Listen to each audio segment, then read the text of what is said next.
Guys நம்ம தமிழ்நாட்டில் Yantra India லிமிடெட்லேருந்து வந்திருக்கக்கூடிய ஒரு நியூ கவர்மெண்ட் ஜாப் பற்றி தான் இந்த வீடியோவில் நம்ம பார்க்க போகிறோம். ஸோ இதுக்கு வந்து பார்த்திங்கன்னா ஜஸ்ட் 10th பாஸ் பண்ணாலே எலிஜிபிள். அது மட்டும் இல்லாமல் இதெல்லாம் மொத்தமாக 3979 வேகன்சி இருக்குன்ற மாதிரி சொல்லியிருக்காங்க. இதுக்கு வந்து பார்த்திங்கன்னா ஆன்லைனில் 3rd மார்ச் வரைக்கும் அப்ளை பண்ணலான்ற மாதிரி சொல்லியிருக்காங்க. ரொம்ப ரொம்ப முக்கியம். இதுக்கு வந்து பார்த்திங்கன்னா ரிட்டன் எக்ஸாம் அந்த மாதிரிலாம் எதுவுமே கிடையாது. உங்களோட மார்க்கை பேஸ் பண்ணி தான் ஹையர் பண்ண போகிறாங்க. ஸோ இப்போ இதோட ஃபுல் டீட்டெயில் வந்து நான் உங்களுக்கு ப்ரீஃபாக எக்ஸ்பிளைன் பண்ணுறேன். நீங்கள் வீடியோவை ஸ்கிப் பண்ணாமல் எண்டு வரைக்கும் பாருங்கள். அண்ட் இந்த மாதிரி வரக்கூடிய எல்லா அஃபீஷியல் கவர்மெண்ட் ஜாப் டேட்டுமே நீங்கள் தெரிஞ்சுக்கணுன்னா கண்டிப்பாக நம்ம சேனலை சப்ஸ்கிரைப் பண்ணி வச்சுக்கோங்க.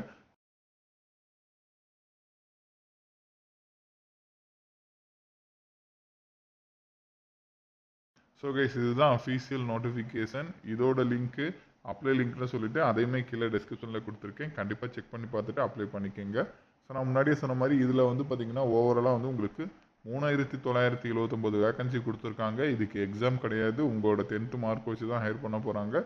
3rd மார்ச் வரைக்கும் வந்து நீங்கள் இதுக்கு வந்து ஆன்லைனில் வந்து அப்ளை பண்ணிக்கலான்ற மாதிரி சொல்லியிருக்காங்க. 1st Februaryலேருந்து ஆன்லைன் அப்ளிகேஷனுமே உங்களுக்கு ஓப்பன் ஆகிடுது. ஏஜை பொறுத்த வரைக்கும் வந்து உங்களுக்கு மேக்ஸிமம் 35 வரைக்குன்ற மாதிரி சொல்லியிருக்காங்க. அண்ட் மினிமம் வந்து 18லேருந்து ஸ்டார்ட் ஆகுதுன்ற மாதிரி சொல்லியிருக்காங்க. ஸோ கைஸ் அதையுமே வந்து நீங்கள் செக் பண்ணிக்கிங்க.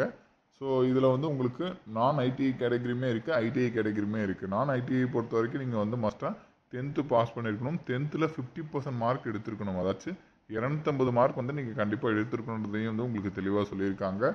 ஐடிஐ பொறுத்த வரைக்கும் வந்து பார்த்தீங்கன்னா நீங்கள் அந்த ஐடிஐக்கான சர்டிஃபிகேட் நீங்கள் வச்சுருக்கணும். 10th முடிச்சுட்டு ஐடிஐ வந்து நீங்கள் கம்ப்ளீட் பண்ணியிருக்கணுன்றதையும் வந்து அவங்க தெளிவாக சொல்லியிருக்காங்க. ஸோ அதை கூட வந்து நீங்கள் செக் பண்ணிக்கிங்க. ஸோ தென் அதுக்கப்புறம் ஆன்லைனில் ஸ்டெப் பை ஸ்டெப்பாக எப்படி அப்ளை பண்ணுறது அப்படின்ற இன்ஸ்ட்ரக்ஷன் கூட வந்து இங்கே கொடுத்துருக்காங்க. அதை கூட நீங்கள் இங்கே செக் பண்ணி பார்த்துட்டு எந்த மிஸ்டேக்குமே இல்லாமல் நீங்கள் வந்து அப்ளை பண்ணிக்கலாம். என்னென்ன அட்டாச் பண்ணுன்ற வரைக்கும் எல்லாமே தெளிவாக சொல்லிட்டாங்க. செலெக்ஷனை பொறுத்த வரைக்கும் இங்கே தெளிவாக சொல்லிட்டாங்க பாருங்களேன். Selection will be on the basis of merit and choice of அவங்க சொல்லியிருக்கிற மாதிரி முழுக்க முழுக்க வந்து மெரிட் பேசிஸ் தான். உங்களுக்கு ரிட்டன் எக்ஸாம் அந்த மாதிரிலாம் எதுவுமே கிடையாது கைஸ்.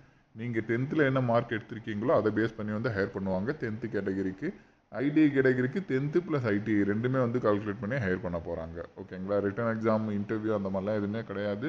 ஸோ இதோட லிங்க் எல்லாமே நான் கீழே டிஸ்கிரிப்ஷனில் கொடுத்துருக்கேன். கண்டிப்பாக நீங்கள் செக் பண்ணி பாருங்கள்.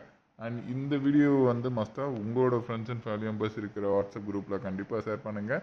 நம்ம சேனலை நீங்கள் இன்னும் சப்ஸ்கிரைப் பண்ணலன்னா கண்டிப்பாக சப்ஸ்கிரைப் பண்ணி வச்சுக்கோங்க. ஸோ அப்போ தான் இந்த மாதிரி வரக்கூடிய எந்த ஒரு அஃபீஷியல் கவர்மெண்ட் ஜாப் டேட்டுமே நீங்கள் மிஸ் பண்ணாமல் தெரிஞ்சுக்கலாம்.